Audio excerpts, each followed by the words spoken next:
Hello everyone.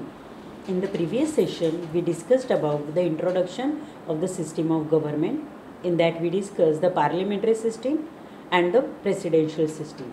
Now, in this particular video, we are going to discuss about the federal system. These are the contents that we are going to cover during our discussion. Introduction to federal system and the federal feature of the constitution. Introduction. The political scientists have classified the government into the unitary and federal on the basis of the nature of the relation between the national government and the regional government.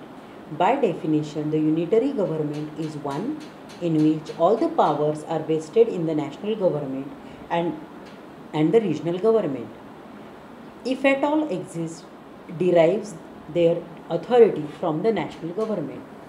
A federal government, on the other hand, in which powers are divided between national government and the regional government by the constitution itself, and both operate in their respective jurisdiction independently. So, in the unitary system, there is only one power, whereas in the federal system, the powers are divided into the national, or we can say central, and the regional.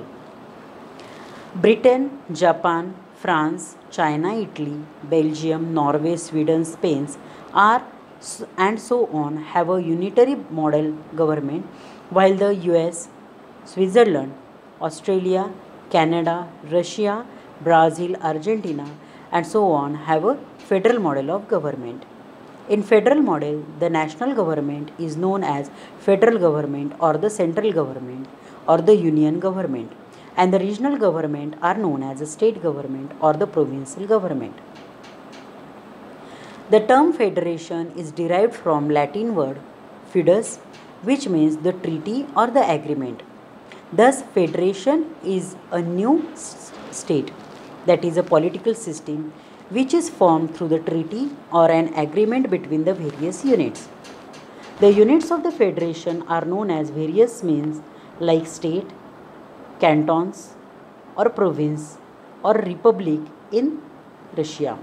Federation can be formed into two ways, that is by way of integration or by way of disintegration. In the first case, in the integration, the number of militarily weak or economically backward state, that is independent, come together to form big and a strong union. For example, the US. In the second case, the big unitary state is converted into the federation by granting autonomy to the provinces to promote the regional interest. For example, Canada.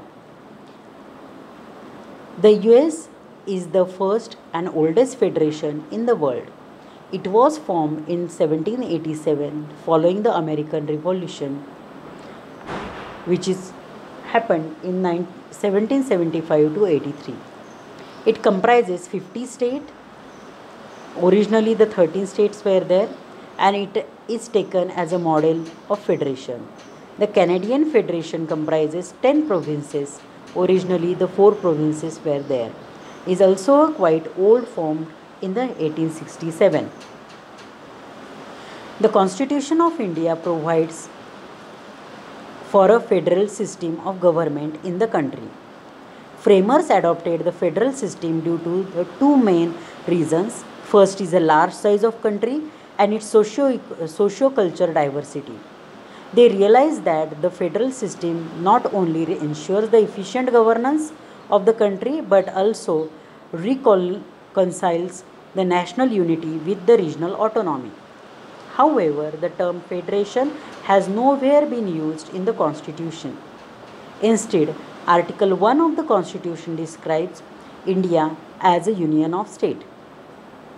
According to the Dr. B.R. Ambedkar, the phrase union of states has been referred to the Federation of States to indicate two things.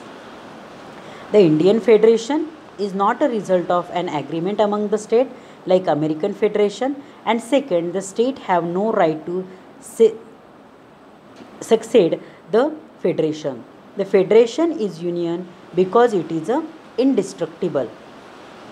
The Indian federal system is based on the Canadian model and not on the American model. The Canadian model differs fundamentally from the American model in so far as it establishes a very strong center. Indian Federation resembles the Canadian Federation in the way, in its formation, in its preference to the term, and in its centralized tendency. There are certain features of the federal system. Let us see what are those. Federal features of the Constitution of India are explained below. First is dual polity, written constitution, diversion of powers. The Constitution establishes a dual polity consisting a union at a center and state at the periphery. Each is endowed with the sovereign power to be exercised in the field assigned to them respectively by the Constitution. The Union government deals with the matter of national importance like defense, foreign affairs, currency, communication, and so on. The state government, on the other hand, look after the matter of regional and local importance like public order, agriculture, health, local government, and so on. The second feature is a written constitution. The constitution is not only a written document but also a lengthiest constitution of the world. Originally, it contained a preamble, 395 articles, 8 schedules. At present, as per the 2016, it consists of preamble and about 465 articles. It specifies the structure, organization, power and function of both and central and state government and prescribes the limit within which they must operate. Thus, it avoids the misunderstanding and disagreement between the two. Diversion of powers. Constitution divided the power between state, center and state in terms of union list, state list and concurrent list in the 7th schedule. The union list consists of 100 subjects, the state list 61 subjects and the concurrent list 52 subjects. Both the center and the state can make law on the subject of concurrent list, but in case of conflict, the central law prevails.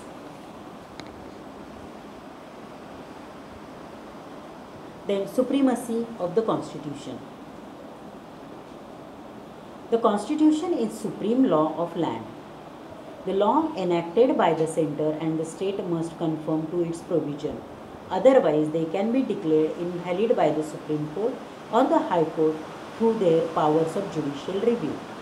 Thus, the organs of government at both the levels must operate within the jurisdiction prescribed by the Constitution. 5. Fifth feature is about the rigid Constitution. The division of the power established by the Constitution as well as the supremacy of the Constitution can be maintained only if the method of its amendment is rigid. Hence, the Constitution is rigid to the extent that those provisions which are concerned with the federal structure can be amended only by the joint action of the central and the state government. Such provision requires for their amendment a special majority of Parliament and also an approval of half of the state legislature. Independent judiciary. The Constitution establishes an independent judiciary headed by the Supreme Court for two purposes. One, to protect the supremacy of the Constitution by exercising the power of judicial review, and two, to settle the dispute between the center and the state or between the state.